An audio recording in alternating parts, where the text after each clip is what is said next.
자, 이제 민소법 가볼까요? 366페이지 보세요. 이제 오늘 진도 범위에서는 뭐 특별하게 새로운 건 없어요. 대부분 뭐 기존에 있었던 법리들이라 이제 자, 첫 번째 판례를 보면 이제 법원과 관련해서 첫 번째예요. 행정소송법상의 항고소송으로 제기될 사건을 민사소송으로 잘못 제기했다. 반대 경우도 있고 판례 기준에 많이 있었던 거죠. 자, 수서법원이 항고소송에 대한 관할도 동시에 가지고 있다. 그러니까 서울 같은 경우는 뭐 서울이나 특정 지역들은 행정법원이 따로 있잖아요. 근데 뭐 지방 같은 데는 이제 무슨 지방법원 안에 뭐 행정부, 민사부, 가사부 뭐 이런 식으로 나눠져 있죠.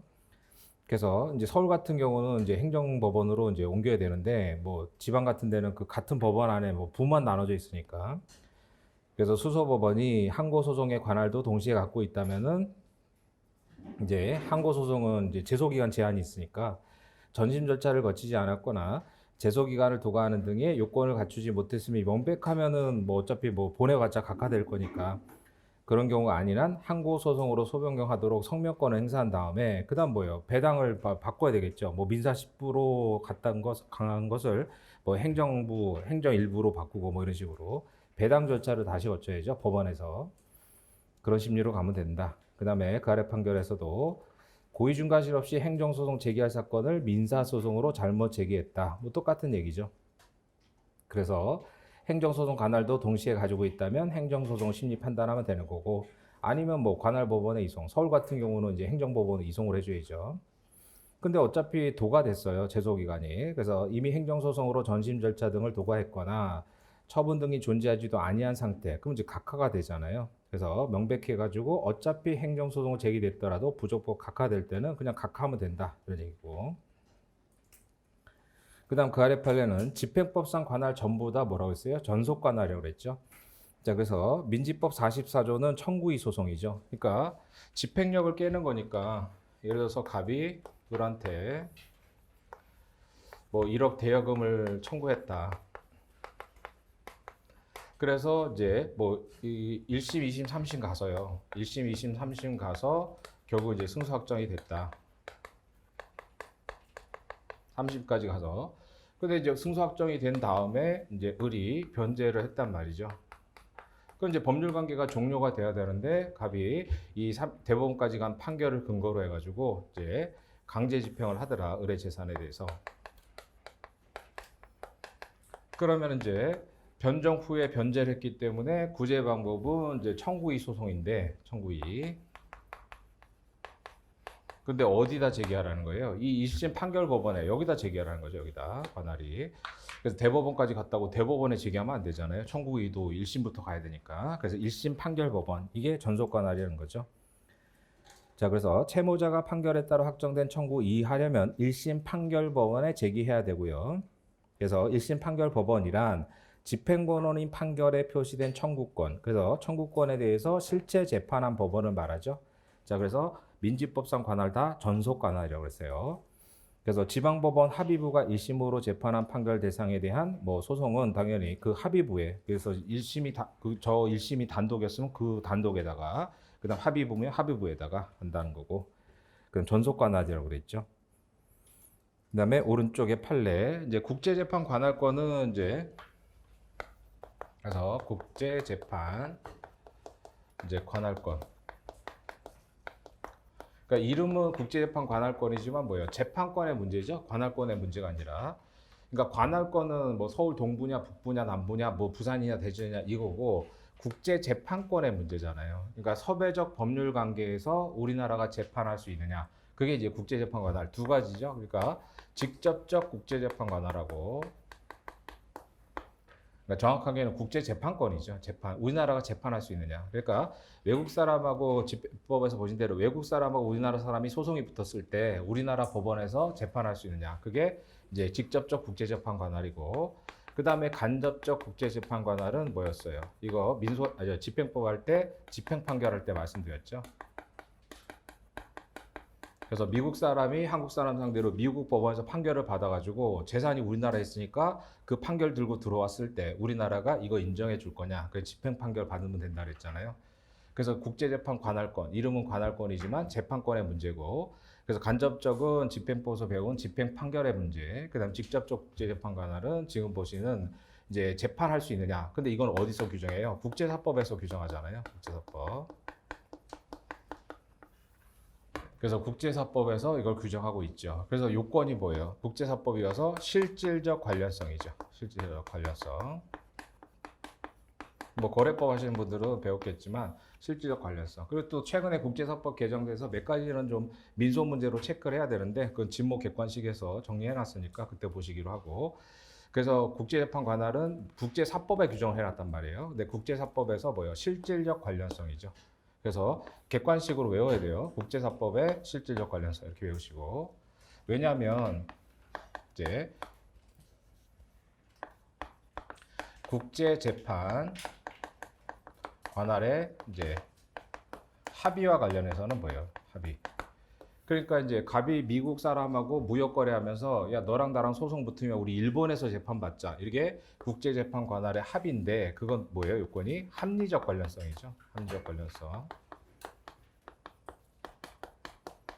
그래서 이제 객관식으로 국제사법은 실질적 관련성, 국제재판 관할의 합의는 합리적 관련성 이렇게 객관식으로 좀 외우시고 그거 뭐 뒤바꿔서 가끔씩 묻잖아요.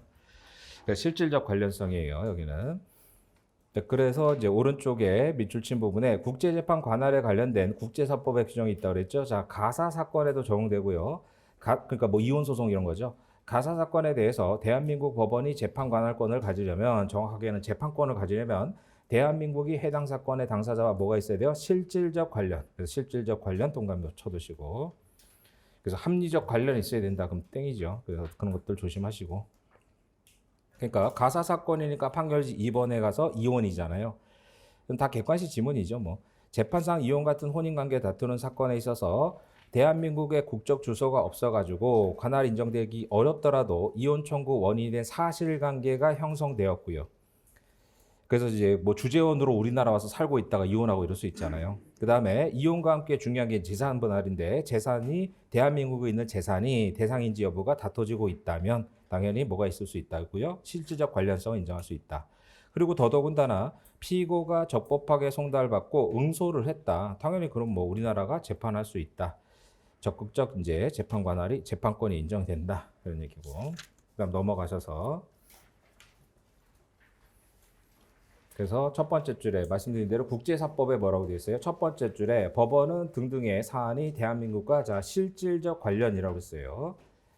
그럼 실질적 관련의 개념 정의를 판례가 해줬죠. 밑줄 친 부분에 대한민국 법원이 이제 이 재판할 수 있는 것을 정당할 정도로 뭐예요? 관련성이 있다. 뭐 객관식 지문으로 보시면 되겠고.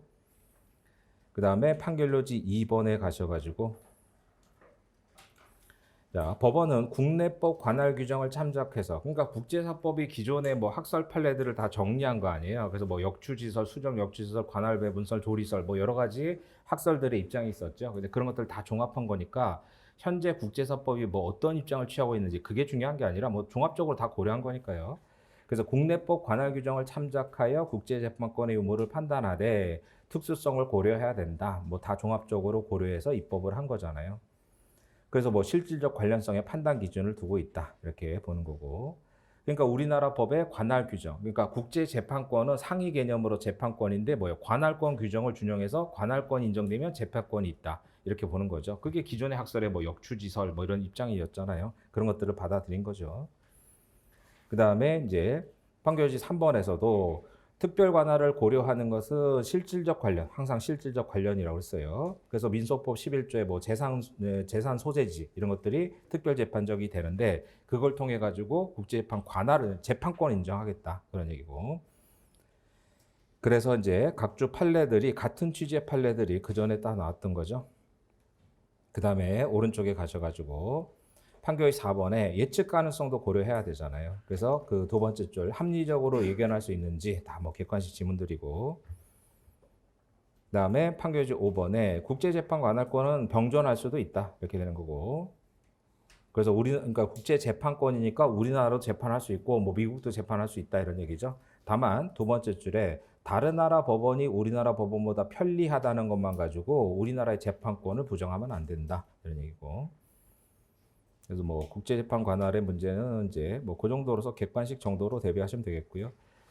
그 다음에 그 아래 판결에서도 행정사건 1심 판결에 대한 항소사건은 고등법원으로 가고요. 원고가 고의중과실 없이 행정소송인데 민사소송을 잘못 제기하고 그래서 이제 단독 판사가 1심 했더라도 2심은 뭐 제대로 가야죠. 항소심은 고등법원의 전속관할 동감 쳐두시고. 그다음에 그 아래 판결에서 자, 민법에서 영업에 관한 채무는 영업과 관련성 있는 채무를 말하죠. 따라서 넘어가서 현 영업소는 언제를 기준으로요? 변제 당시 이제 변제 당시를 기준으로 채권자의 영업소로서 본점에 한정되는 건 아니고요. 그래서 추심 관련 업무를 담당하는 영업소까지 포함한다. 따라서 결론은 밑줄 친 부분에 영업에 관한 채무 이행 소송은 소제기 당시 채권 추심 관련 업무를 실제 담당하는 채권자의 영업소 소재지도 이제 관할권이 있다 이런 얘기죠. 그다음에 그 아래 판결에서도 똑같잖아요. 행정소송법 8조 뭐 행정법 할 때도 배우시잖아요. 그래서 법원조직법, 민사소송법 등을 준용하고 그다음 민소법 40조는 이송 결정이 확정됐을 때 그래서 이게 실익이잖아요. 이송인지 소송기록 송부인지 이송 결정이 확정되면 처음부터 이송받은 법원에 그러니까 A 법원에 소재기했는데 A 법원에서 B 법원으로 이송하면 처음부터 B 법원에 소재기한 것으로 봐주죠. 그 소급표가 인정되잖아요. 근데 소송기록 송부는 안 되니까 이제 이송으로 보는 게 원고한테 유리한 거고. 자, 그 다음에 밑줄 친 부분에 그래서 원고가 행정소송법상의 항고소송으로 제기할 것을 민사소송을 잘못 제기했을 때 항고소송에 대한 관할을 가지고 있지 않아서 그러면 이제 이송을 해야 되잖아요. 서울 같은 경우는. 그래서 관할법원에 이송 결정하고 이송 결정이 확정된 다음에 그럼 이제 이송이 되면 이제 항고소송 소변경을 할 거 아니에요. 그럼 이제 항고소송은 이제 행정소송은 제소기간에 제한을 받는 게 있으니까 원칙적으로 처음에 소재기한 때를 기준으로 이게 이제 이송의 실익인 거잖아요. 그래서 A 법원에 제기했다가 B 법원 옮기면 이제 처음부터 B 법원에 제대로 소재기한 것으로 봐서 그러니까 소장이 접수됐을 때를 기준으로 판단한다. 변경시가 아니라 이송시가 아니라. 근데 소송기록 송부는 기록을 받았을 때잖아요. 그래서 차이점이 있고. 그다음 밑에 판례도 원래 있었던 거죠. 그 판시상을 보시면 대한민국 법원의 관할을 배제하고 외국 법원을 관할로 하는 전속적 국제재판 관할의 합의. 아까 뭐라고 했어요? 합리적 관련성이라고 했잖아요. 요건이 네 가지죠. 요건이. 그러니까 반대로도 마찬가지잖아요. 그러니까 외국 법원을 제외하고 배제하고 우리나라 법원을 관할로 하는. 그러니까 미국 사람하고 한국 사람이 뭐 무역 거래하면서 이제 너랑 나랑 분쟁 생기면 대한민국 법원에서만 반대로 뭐 미국 어디 법원에서만 이랬을 때 네 가지 요건을 갖춰야 되잖아요. 자, 그래서 판례를 보면 이제 외국 법원을 관할로 하는 전속적 합의를 하기 위해서는 첫 번째 그 사건이 우리나라 법원의 전속 관할이 아니어야 되고 그다음 두 번째 그 지정된 법원이 관할권이 있어야 되고 세 번째 그 사건이 외국 법원의 자 합리적 관련성이라고 그랬어요. 그래서 국제재판 관할의 합의는 합리적 관련성. 그 다음에 네 번째 현저히 불합리하고 불공정해서 이제 공소양속에 반하는 법률 행위가 아닐 것. 그게 네 가지 요건이고 반대 경우도 똑같잖아요. 그 다음에 그 아래 4월달 판결도 외국 국가를 상대로 예전에는 뭐였어요? 절대적 면제주의였죠. 그다음 지금은 상대적 면제주의인데 다시 한번 나온 거잖아요. 판결지 1번에 보면 주권적 행위는 당연히 면제가 되죠. 그러나 우리나라 영토에서 행해진 사법적 행위에 대해서 자 오른쪽에 주권적 활동에 속하거나 밀접한 관련이 있어서 부당한 간섭이 될 우려가 있다는 게 사정이 없으면 뭐예요? 외국 국가를 상대로 재판권 행사할 수 있다. 그래서 절대적 면제주의에서 상대적 면제주의로 바뀌었고 그럼 재판권을 행사할 수 있는데 그럼 어디 법원에서 해야 되느냐? 판결지 2번에 이제 부동산은 영토 주권의 객체로서 외국이라는 이유만 가지고 이제 면제된다고 볼 수는 없고 이제 밑줄 친 부분에요. 외국이 국내 부동산을 점유하는 것을 두고 주권적 활동에 속하거나 밀접한 관리는 사법적 행위다 이렇게 볼 수는 없잖아요. 그러니까 반드시 뭐 주권적 활동이냐 그건 아니죠. 다만 이제 외교 공간은 뭐 치해법권 지역이잖아요. 그거는 외교관 이런 사람들은 그래서 그런 거는 주권적 활동과 당연히 관련이 있다. 따라서 마지막 5째 줄에요. 외국이 부동산을 공간 지역으로 점유하는 것과 관련해서 그러니까 뭐 대사관, 영사관 많잖아요. 우리나라에 그 서울에. 근데 이제 그런 사람들이 뭐 임대료 안 내고 뭐 이런 것들 가끔 문제가 되잖아요. 그래서 해당 국가를 피고로 제기된 소송이 직무 수행을 방해할 우려가 있을 때는 그때는 뭐 이제 그 주권적 활동과 관련이 있으면은 재판권 행사가 제한이 된다 이런 얘기고. 그래서 다 그 뭐 객관식으로 보시면 되겠고, 자 당사자로 가셔가지고요. 첫 번째 판결에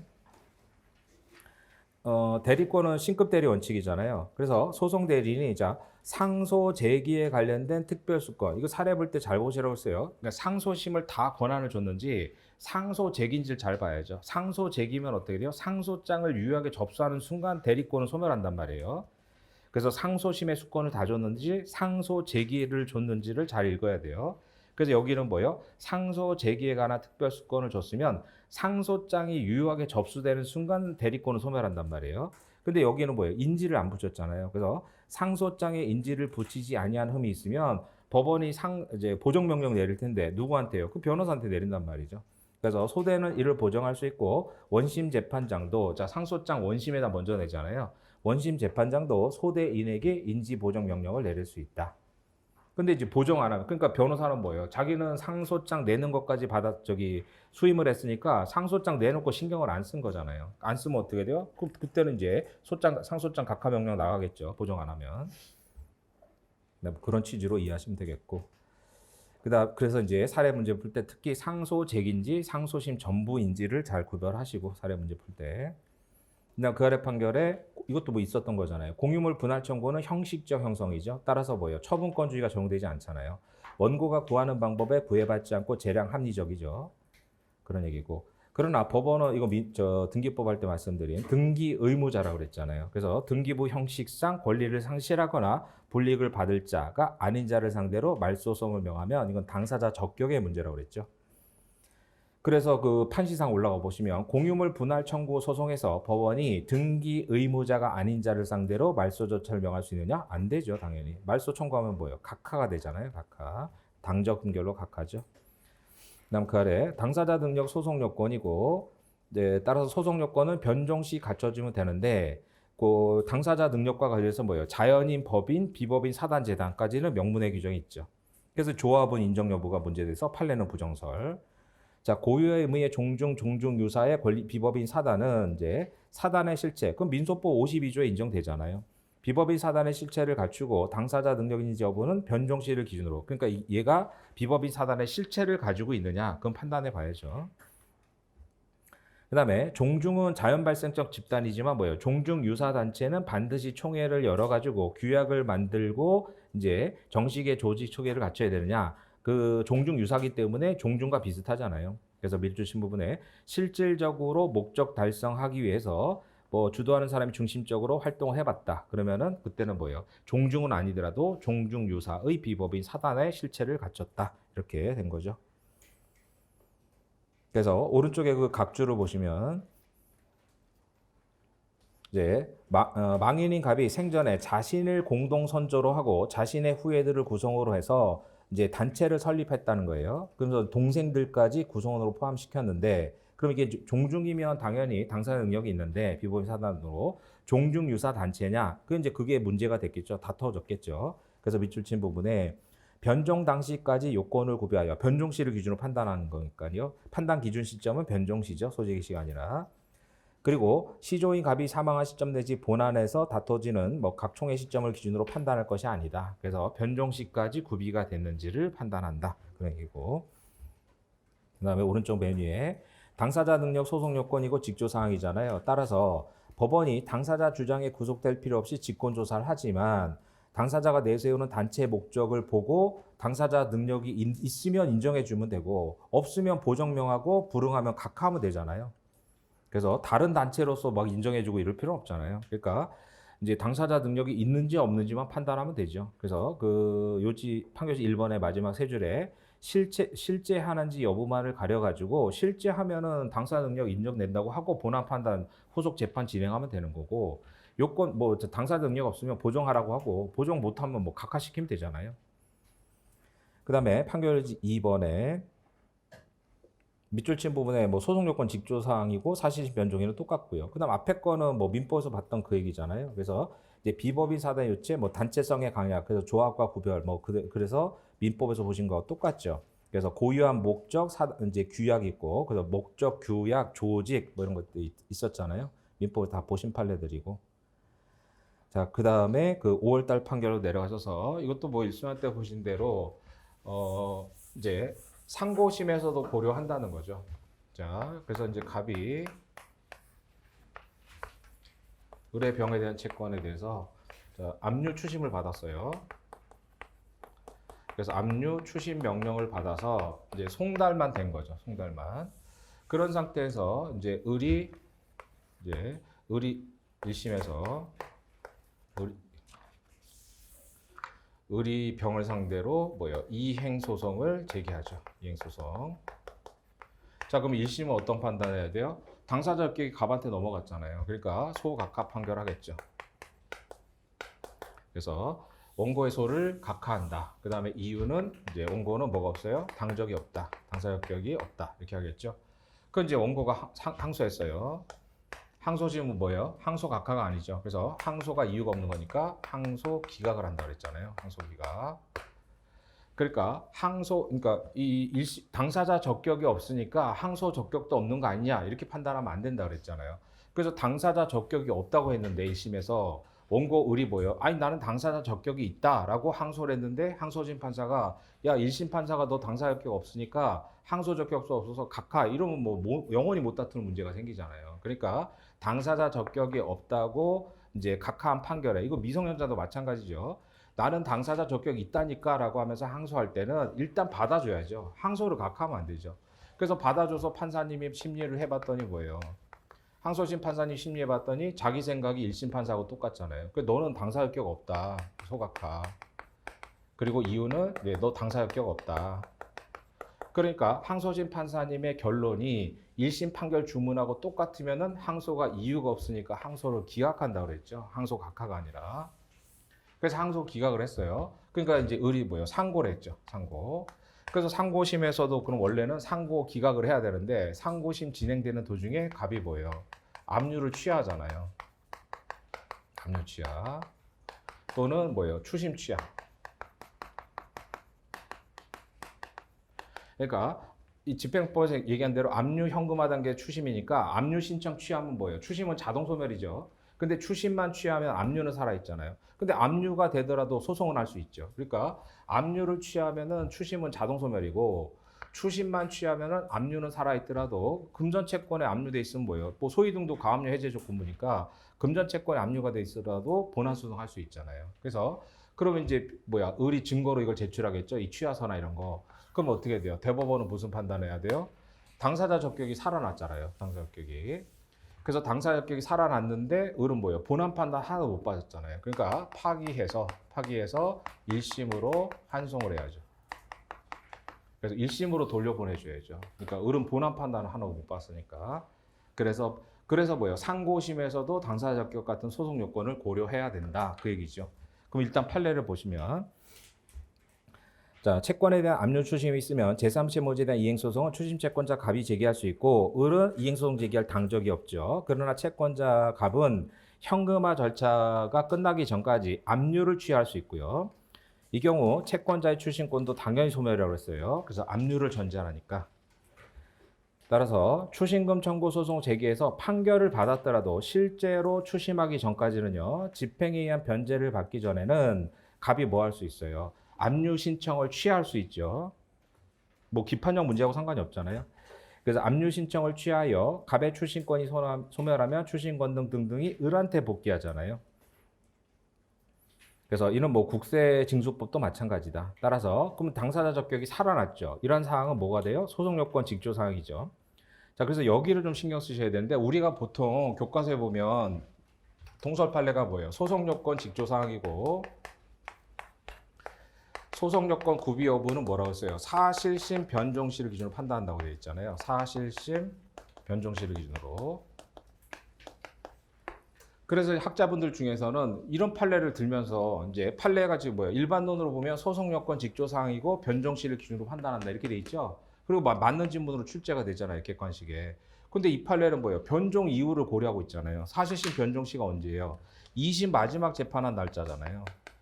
사실심이니까 1심과 2심이 사실심이고 3심은 법률심이죠. 변종시가 뭐예요? 마지막으로 판사 앞에서 재판한 날짜잖아요. 그러니까 2심 마지막 변종일 2심의 마지막으로 법원 가서 판사님 앞에서 재판한 날짜를 기준으로 판단하는데 여기는 뭐예요? 대법원에서 지금 고려하고 있잖아요. 3심에서 당사자 적격, 즉 소송 요건이 살아났으니까 대법원이 돌려보내잖아요. 그러니까 2심 변정 시까지 즉 요 항소 기각 날 때까지는 당사 적격이 없었단 말이에요.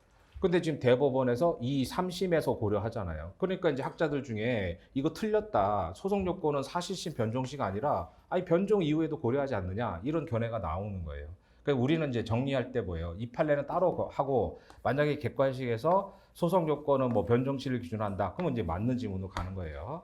이런 거 보면서 아 이거 틀렸다 이러면 안 되죠. 판례도 사실심 변종시를 기준으로 판단한다고 하잖아요. 다만 예외적으로 이런 경우에는 변종 이후에도 고려를 하잖아요. 그러니까 그것 때문에 이 지문을 틀렸다고 할 수는 없고 상대적으로 잘 판단하셔야 돼요. 그래서 그 374페이지 마지막 맨 위에 마지막 두 줄에 사실시 변종 이후에 요건이 흠결되거나 반대로 치유됐을 때 뭐예요? 상고심에서도 참작할 수 있다가 아니라 해야 된다라고 하고 있죠. 그러면 이런 판례들을 보면 과연 소송 요건, 즉 당사 직권조사상의 소송 요건을 변종일을 기준으로 판단하는 게 맞느냐, 아니지 않느냐 이런 견해들이 나오는 거예요. 그렇게 이해만 하시고. 그다음에 그 아래 판결에서 당사자는 소장이 된 표시 및 청구 내용 원인 사실을 합리적 해석에서 확정하고 그래서 실질적 표시설이죠. 확정된 당사자와 표시된 당사자가 동일성이 인정되면 뭐예요? 표시 정정으로 하죠. 동일성 없으면요. 그건 이제 임의적 당사자 변경으로 가야 되잖아요. 뭐 피고 경정 이런 거. 그래서 동일성이 인정되면 항소심에서도 표시 정정이 된다는 거고. 그래서 원고가 우리 판례는 특히 뭐예요? 당사자 능력 적격 없는 자를 있는 자로 바꾸는 방법을 표시 정정으로 보고 있잖아요.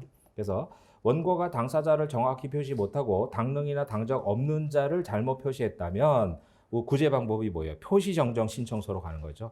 법원은 확정한 다음에 정정 신청 당사자 표시가 올바른 표시고 동일성이 있으면 표시 정정을 받아준다 이거죠. 그래서 당능이나 당적이 없는 자를 있는 자로 바꾸는 방법에 대해서 우리 판례는 표시 정정으로 가고 있다. 그 다음에 판결지 2번에 보세요.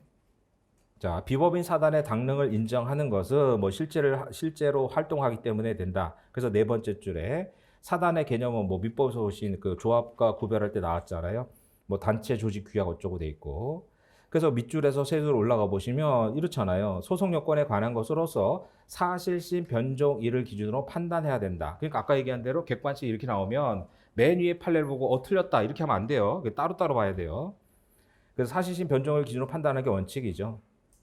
그리고 원래 당사자 능력의 문제는 소송 요건 직조 사항이고 따라서 구속될 필요 없이 직권 조사하는 거고 밑줄 친 부분에 비법인 사단이 원고가 됐을 때 당사자가 다양한 주장을 할 때는 구속될 필요 없이 직권으로 실체를 파악해서 당능 여부를 판단한다 이렇게 된 거고.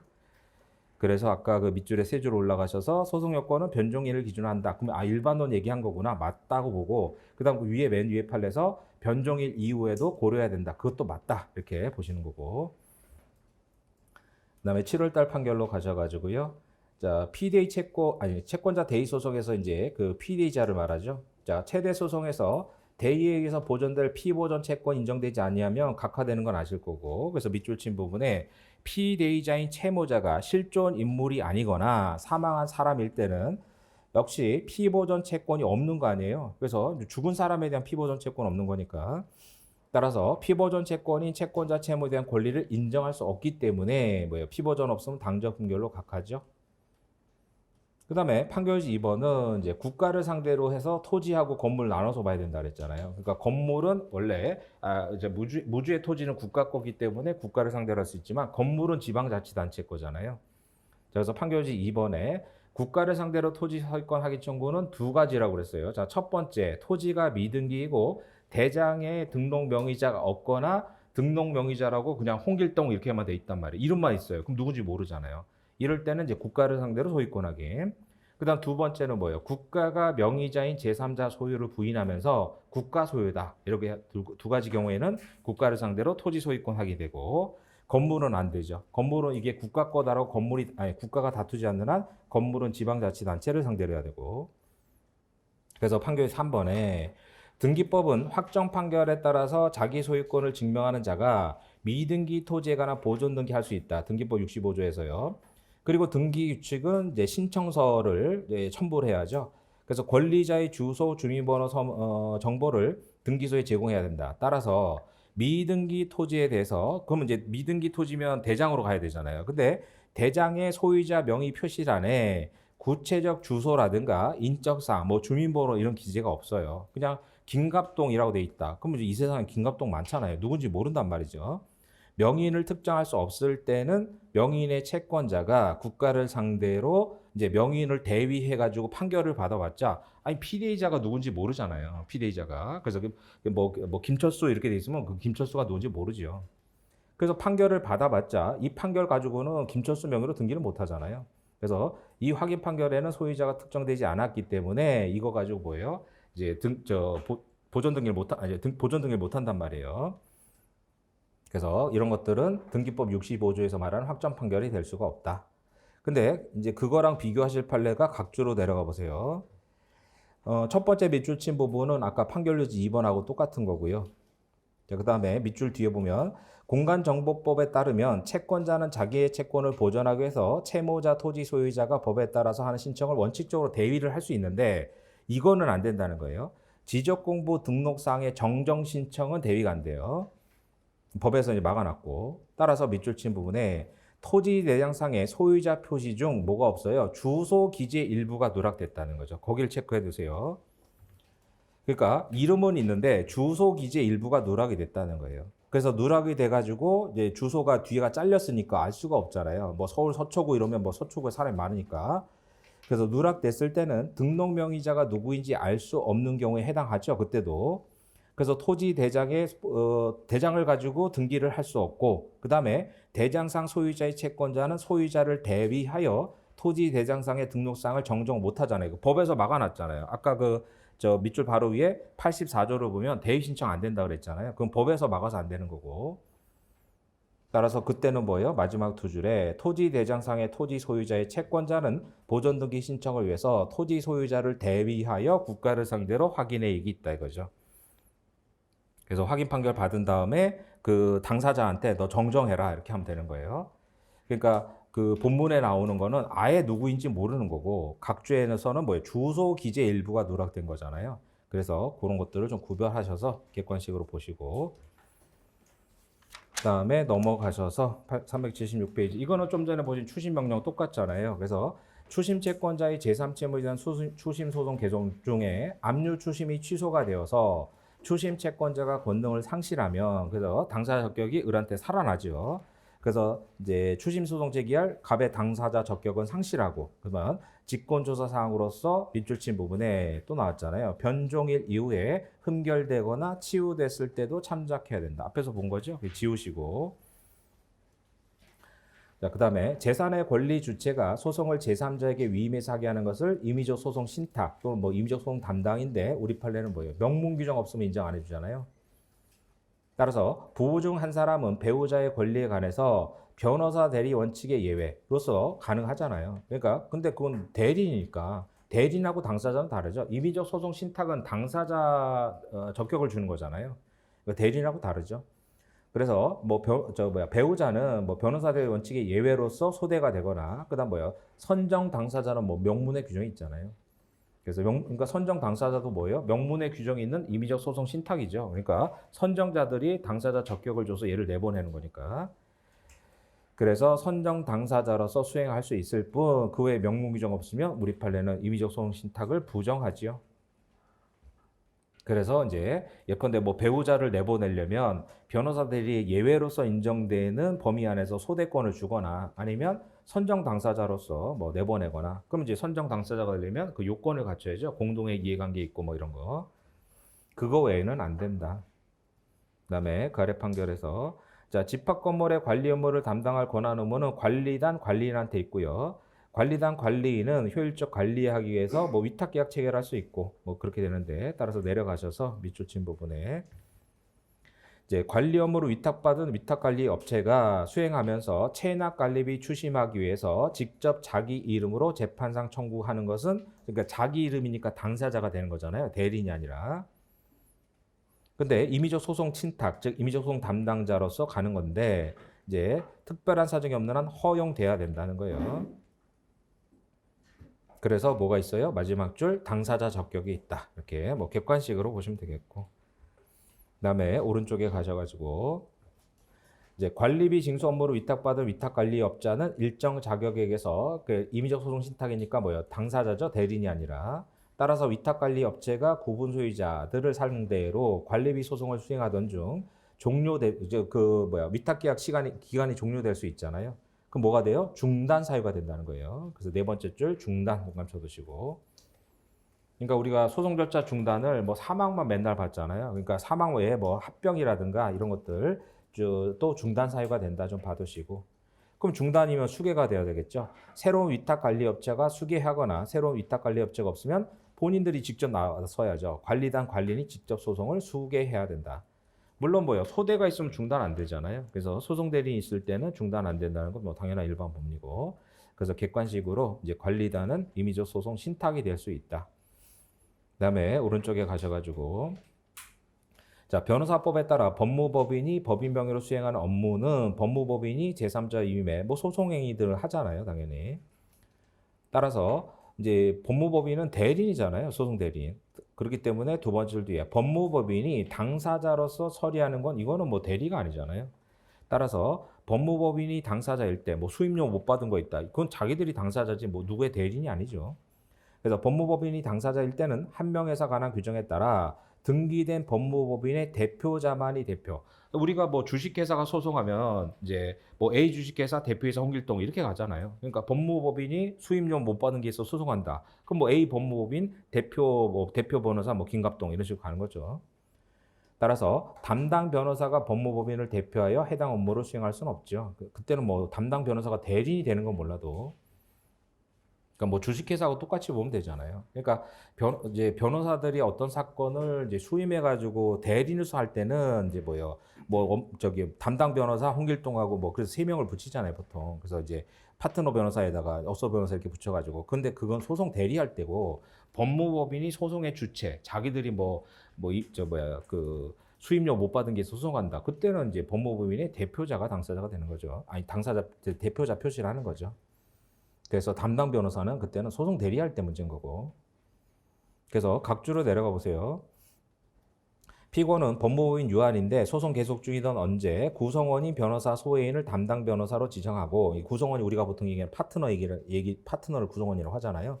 그래서 담당 변호사로 지정하고 담당 변호사 지정서를 제출했는데 이거는 자기들이 당사자니까 이렇게 하면 안 되죠. 대표 변호사가 가야죠. 그래서 밑줄 친 부분에 피고는 이 사건 소송의 당사자이기 때문에 변호사법 50조가 적용되는 게 아니라, 그래서 구성원 변호사를 피고를 대표할 담당 변호사 지정하는 게 아니라 대표 변호사가 나와야죠. 따라서 피고가 1심부터 변호사 소외인을 담당 변호사로 지정해서 수행했더라도 이건 뭐예요? 무권 대표가 나온 거잖아요. 무권 대표. 그러니까 주식회사로 치면 A 주식회사 대표이사 홍길동이 나와야 되는데 A 주식회사 그냥 뭐 이사, 감사, 뭐 이런 뭐 대리 이런 애들이 나온 거하고 똑같잖아요. 그럼 대표권이 없죠, 이 사람은. 그래서 대표권이 없는 사람이 한 소송 행위가 되고, 따라서 그럼 대표권 없으면 부적법 각하잖아요. 그래서 원심에서 적법한 대표자가 추인했다. 무권 대표니까. 그래서 추인했다 등의 특별한 사정이 없는 한 소송 행위는 무효가 되죠. 무효.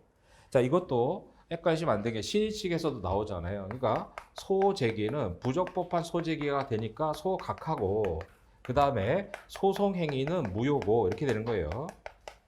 소송 행위는 무효.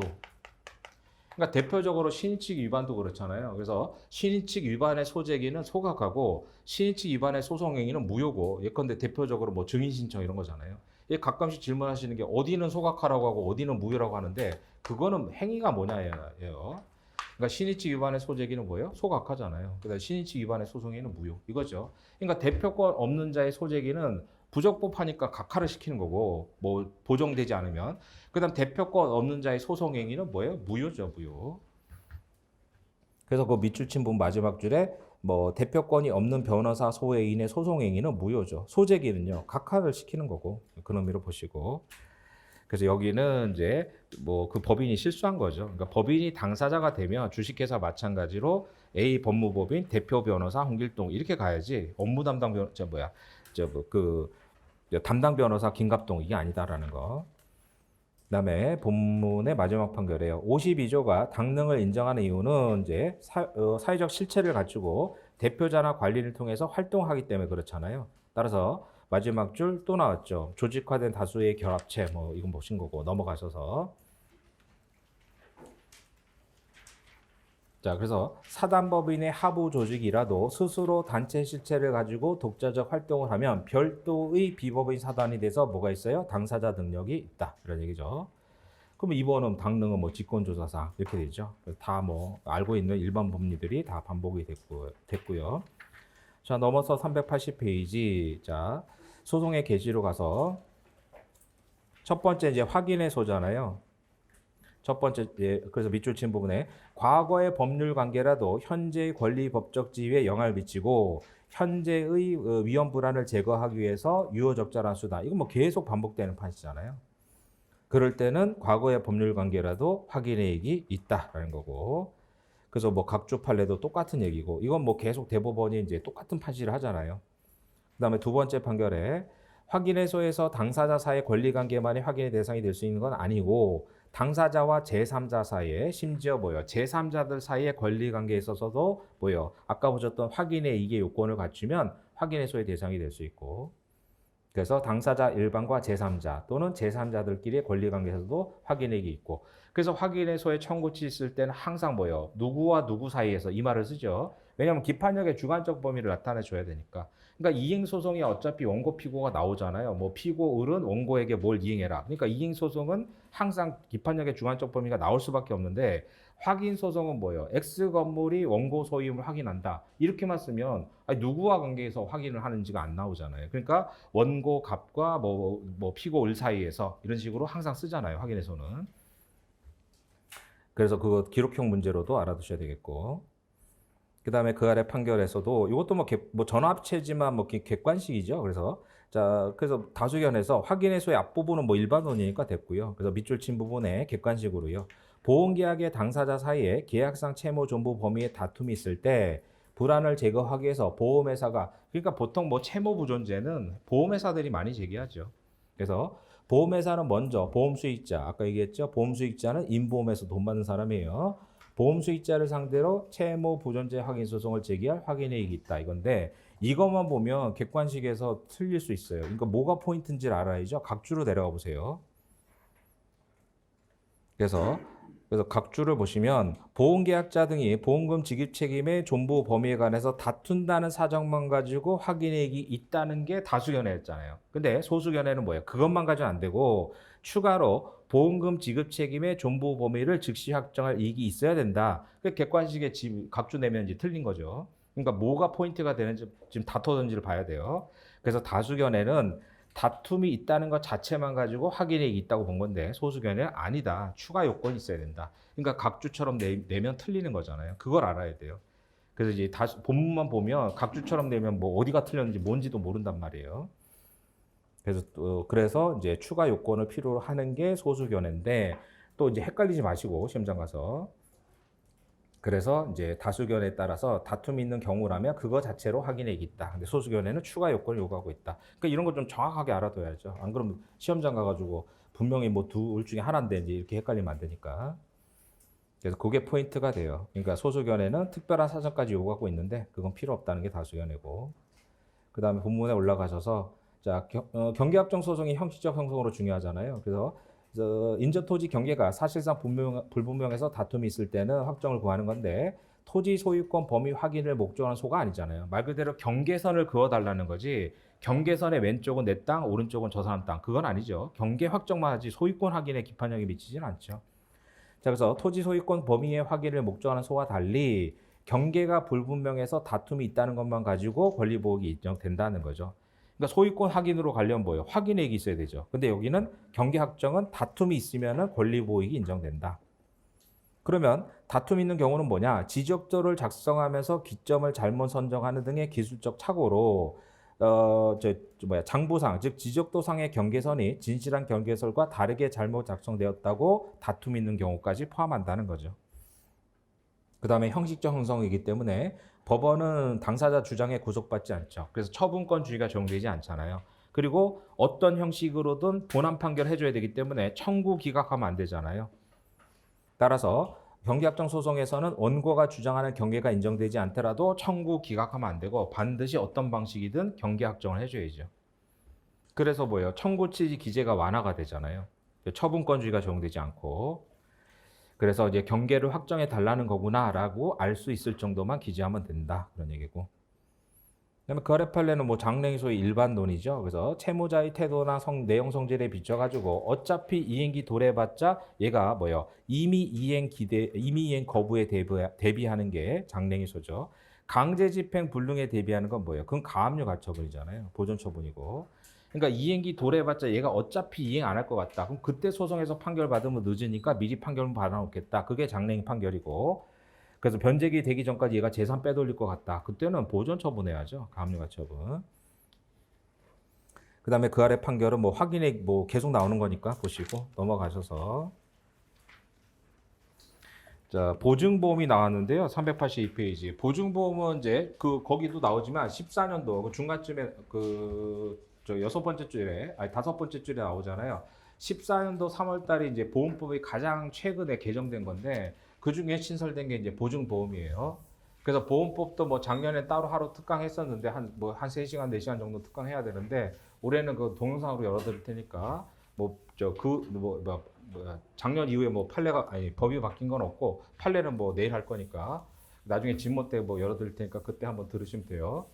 자, 그래서 보증보험은 이제 의리, 병, 이제 보증, 보험자. 자, 보험회사를 보험자라고 하잖아요. 보험자. 그러니까 이게 뭐예요? 보증의 성질과 보험의 성질이 다 있단 말이에요. 그럼 우리 누구예요? 보험 계약자죠. 보험 계약자. 그러면 누구를 위해서요? 누구를 위해서? 갑을 위해서. 이제 갑이 을과 뭐예요? 어떤 채권 채무 관계가 있죠. 그래서 갑이 채권자, 을이 채무자. 그래서 이제 갑이 을과 어떤 이제 을의 입장에서는 을이 갑과 어떤 계약 거래를 하는데 자기가 사고 치면 갑한테 돈을 물어줘야 되잖아요. 그러니까 그거에 대해서 얘를 뭐예요? 이제 보증을 세우는 거잖아요. 근데 보험회사가 계약을 체결하죠. 그러면 을이 사고 치면 누가 돈 받아요? 갑이 돈 받는단 말이에요. 그럼 돈 받는 사람 누구라고 그랬어요? 피보험자라고 그랬죠. 피보험자. 이게 뭐 생명보험 아니잖아요. 그러니까 피보험자. 아까 이제 손해보험에서 돈 받는 사람, 집주인을 뭐라고 그랬어요? 피보험자라고 그랬죠. 자, 이 구조예요. 자, 그래서 이제 판례를 보면 382페이지 메뉴에 대법원은 종래부터 보증보험이 피보험자 갑과 특정 법률 관계에 있는 보험계약자, 그래서 주계약상의 채무자 을이잖아요.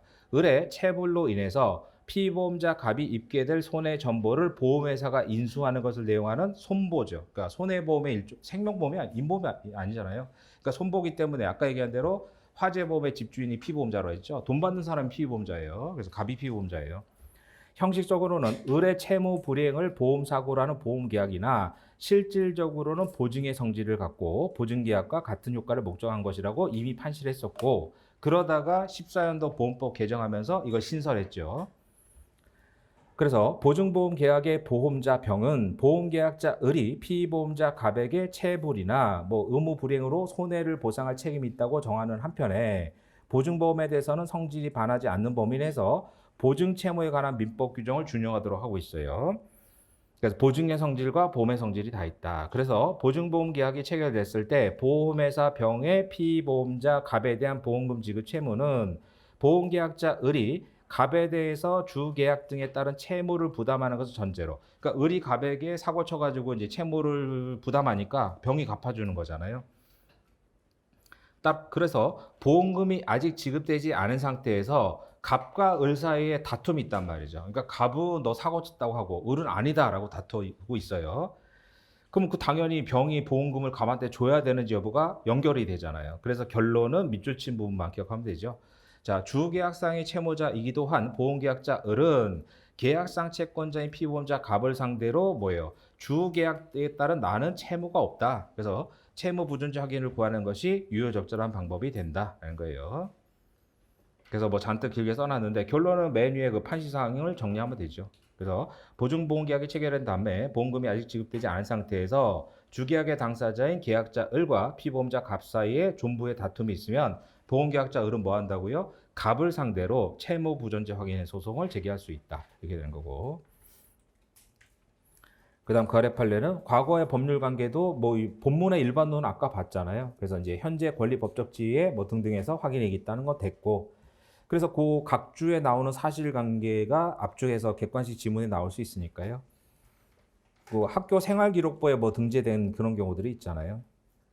자, 그래서 밑줄 친 부분에 징계 자체는 과거의 법률 관계라도 징계 무효 확인을 구하는 소송은 이제 기재사항과 밀접하게 관련된 현재 법적지 위험이라는 거예요. 그래서 확인에 이익이 있다라고 본 거니까 이제 그런 사실관계가 압축돼서 요즘에 객관식 지문에 많이 나오니까 본문의 일반론은 뭐 맨날 보는 거니까 지우시고 그 각 주에 있는 얘기를 객관식 지문으로 보시고요. 그다음 오른쪽에 장랭이소죠. 그래서 오른쪽에 이행의소는 청구권의 이행기가 도래했을 때 허용되는 것이 원칙. 현재 행위소가 원칙이잖아요. 그런데 도래 전이더라도 임의 이행 거부. 아까 얘기했죠. 장랭이소는 미리 판결 받는 거예요. 그러니까 채무자의 임의 이행 거부고 강제 집행 불능에 대비하는 건 보존 처분이죠. 그래서 예외적으로 채권자로 하여금 뭐 등등 미리 집행권을 확보하게 함으로써 뭐 미리 판결문 받아놨다고 뭐예요? 이행기 도래하면 바로 강제 집행하려고 하는 거잖아요. 그래서 밑줄 친 부분에 청구권 발생 기초가 되는 법률상 사실상 관계가 변종 당시 이미 존재해야 되고 그다음 뭐예요? 그 상태가 앞으로 계속될 것이 확실히 예상돼야 되고 그다음에 미청필이 있어야죠. 그다음에 장랭이소는 이제 일반적인 현재행위소의 예외이고 채무자의 무자력에 따른 강제집행 곤란 이건 아니라고 그랬잖아요. 그러니까 강제집행이 안 될 것 같으면 가압류 가처분, 보존 처분해야죠. 더구나 쌍무계약의 이행기가 도래하지 않은 상태인데 선제적으로 집행권을 확보할 수 있게 하는 것은 이제 계약상 권리를 침해할 수 있을 뿐만 아니라 뭐 반영하지 못해서 앞으로 상황이 어떻게 바뀔지 모르니까 뭐 이런 얘기죠. 그래서 뭐 신중하게 판단해야 된다. 뭐 그 정도로 보시면 되겠고. 그다음에 그 아래 판례로 가셔서 확인 소송은 즉시 확정의 법률상 이익이 있어야 되잖아요. 그러니까 장랭이소는 미리 청구할 필요고 확인 소송은 즉시 확정의 법률상 이익 이렇게 되는 거죠. 그래서 원고의 권리 법적 지위 어쩌고 뭐 계속 나오는 거고. 세 번째 줄에요. 비법인 사단의 대표자 구성원 지위 확인 소송에서 대표자 구성원 개인을 상대로 제소할 때는 이때는 뭐예요? 기판력의 상대여니까 그래서 단체한테 안 미치잖아요. 그래서 판결력이 단체에 미친다고 할 수 없기 때문에 대표자 구성원 지위를 둘러싼 분쟁을 이거 한 번에 해결 못하죠. 따라서 밑줄 친 부분에 단체를 상대로 하지 않고 이게 답이죠. 단체를 상대로 해야죠. 대표자나 구성원 개인을 상대로 한 것은 뭐가 없어요? 확인액이 없죠. 그래서 대표자 지위 이런 것들은 단체를 상대로 내부 결의 그거 다 마찬가지잖아요. 그래서 뭐 주총 결의도 다 회사를 상대로 하죠. 그런 의미로 그다음 뭐 확인해서 직권 조사는 됐고 그래서 그 밑에 그 각주의 판례의 사실관계를 보면요. 자, 그래서 밑줄 친 부분에 원고들의 소재기 목적을 고려하면 집합건물 관리단을 상대로 피고 지위 자격 부존재에 관한 확인 판결을 받아야 관리인의 지위, 즉 관리인이 이 사람이 관리인이 아니다 지금 다퉈지고 있잖아요. 그럼 누구를 상대로요? 관리단을 상대로 관리인 개인이 아니라 따라서 관리인의 지위 자격을 둘러싼 법률관계 위험을 유효적절하게 제거하려면 관리단을 상대로 해야 된다. 따라서 관리단의 효력을 미치지 아니하는 피고 개인을 상대로 확인 판결 받아봤자 기판력이 안 미치잖아요. 그래서 단체를 상대로 해야 된다라고 보시고 다만 직무집행정지 가처분은 누굴 상대로 해요? 이 행위자를 상대로 해야죠. 관리인을 상대로. 그래서 이제 보전 처분의 상대방과 본안 소송이 달라지잖아요. 그러니까 이제 그게 이제 상법 문제로 나올 수 있죠. 상법 문제. 그래서 이제 상법에서 많이 나오는 게 A 주식회사가 있고 여기서 갑을 뭐 대표이사로 뽑았어요. 대표이사로 선임을 했다. 그럼 대표이사가 되려면 어떻게 돼요? 얘가 주총에서 이사로 뽑혀야죠. 그래서 주총에서 이사로 뽑혀야 되고 그 다음에 이사들이 모인 이사회에서 이제 대표이사로 뽑혀야죠. 물론 이제 정관의 근거를 두면 뭐예요? 정관의 근거를 두면 주총에서 대표이사를 뽑을 수도 있죠. 그게 5가지 조문 중에 하나라고 그랬잖아요. 그러니까 원칙은 이제 주총에서 이사, 그다음 걔네들이 모여서 대표이사. 물론 예외적으로 정관의 근거를 두면 주총에서 대표이사를 뽑을 수도 있는데 이제 이렇게 이제 뽑았단 말이에요. 근데 이제 이 주총에 다툼이 있다. 그래서 이제 비주주가 그래서 이걸 취소시키면 소급해서 다 주줄이 이제 대표이사는 이사 중에서 뽑히기 때문에 이사 자격이 상실되면 대표이사 자격은 당연 상실이죠. 그래서 B가 A를 상대로 뭐예요? 이 주총 결의 취소 소송을 제기한단 말이에요. 그래서 이제 갑을 이사로 뽑은 주청결의에 취소 사유가 있다. 그래서 주청결의 취소 소송을 제기하죠. 예, 상법 376조에 따라. 그럼 주청결의 취소의 원고 적격은 조문에 있잖아요. 주주이사 감사라고 돼 있죠. 그러니까 이 주주는 할 수 있다. 원고 적격은 된단 말이에요. 근데 피고 적격은 조문에 없는데 통솔 판례는 뭐로 봐요? 회사로 보잖아요. 회사를. 그러니까 회사를 상대로. 그러니까 항상 단체의 내부 분쟁은 다 그 단체를 상대로 해야죠. 그래야지만 뭐 기판력 대세 이런 거 있으니까.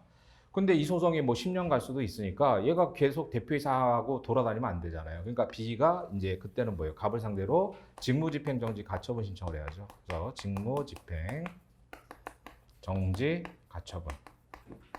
그러니까 이게 이제 임시지 가처분이잖아요. 그러니까 임시지 가처분이 이제 사례로 나올 수 있는 확률은 이제 이 상법 문제란 말이에요. 상법 문제요. 그래서 직무집행정지 가처분 신청할 때 피신청인은 누구예요? 그때는 회사가 아니라 갑이잖아요. 갑 개인을. 그래서 이제 가처분에서는 채권자, 채무자 또는 신청인, 피신청인 이렇게 쓴다고 그랬잖아요. 그러니까 신청인 B, 피신청인 A가 아니라 갑 이렇게 써야죠. 그래서 보전 처분의 상대방과 본안 소송의 상대방이 달라지잖아요. 그거 아시고 사례로 대비하시고. 그래서 단체를 상대로 그 단체 내부 결의를 다툴 때는 단체를 상대로 하고 다만 직무집행정지 가처분은 그 당사자 개인을 피신청인으로 해야 된다. 이렇게 보면 되겠고요. 그다음에 384페이지 소송 구조는 뭐 객관식에서도 거의 안 중요하잖아요. 자, 근데 이건 이제 가사소송법에서 준용하는 내용을 보시면 가사소송법에 특별 규정 없으면 민소로 가는데 민소법상의 소송 구조는 이제 소송 비용 지출할 자금 능력이 부족한 사람 신청에 따라 또는 법원이 직권, 그 직권의 통감 쳐두시고요. 뭐 출제 가능성이 높진 않지만. 그 다음에 거래줄 신청인은 소송 구조 사유를 뭐예요? 소명만 하면 돼요. 소명의 통감 쳐두시고 증명까지는 필요 없다는 거죠. 그러니까 증명은 법관에게 확신을 줘야 되는 거고 소명은 증명보다 낮은 단계죠. 그래서 그 다음 신청서에서는 자금 능력을 적은 서면을 붙여야 되는데 자금 능력 서면 제출은 신청인이 자금 능력 부족한 사람이라는 것을 소명하기 위한 방법에 뭐예요? 예시 동감 쳐두시고 그러니까 반드시 그 서면을 제출해야 되느냐? 아니다라는 거고 그러니까 예시 자료라는 거예요. 그래서 마지막 줄 자유심증에 따라 판단하면 된다. 그 다음 판결지 2번에 가셔가지고 소송구조 요건으로서는 자금 능력이 부족할 것뿐만 아니라 패소할 것이 명백하지 않아야 돼요. 그러니까 승소가 확실한 게 아니라 명백하게 패소할 거면 도와줄 필요가 없잖아요. 그래서 패소할 것이 명백하지 않아야 돼요. 승소할 것이 명백해야 된다가 아니라 그러면 그 의미는 이제 소극적 요건이잖아요. 따라서 이제 이러한 신청인이 승소 가능성을 얘기하는 게 아니죠. 그래서 승소 가능성이 아니라 그 조문에 승소할 것이 명백한 게 아니잖아요. 패소할 것이 명백하지만 않으면 도와준다 이거죠. 그래서 이제 법원이 당시까지 절차에 나온 자료를 기초로 패소할 것이 명백하다고 판단할 수 있는 경우가 아니라면 구비됐다 이거죠. 그러니까 뭐 적극적으로 입증할 수가 없잖아요. 그러니까 적극적으로 뭐 승소가 명백하다. 그럼 뭐 증거 제출하면서 이길 수 있습니다. 이렇게 얘기하는데 패소할 것이 명백하지 않는다. 그럼 판사님이 판단한다는 거죠. 뭐 그 정도로 그냥 최근 판례니까 객관식 정도로 보시고. 자, 잠시 쉬었다가요. 20분부터 계속 하죠.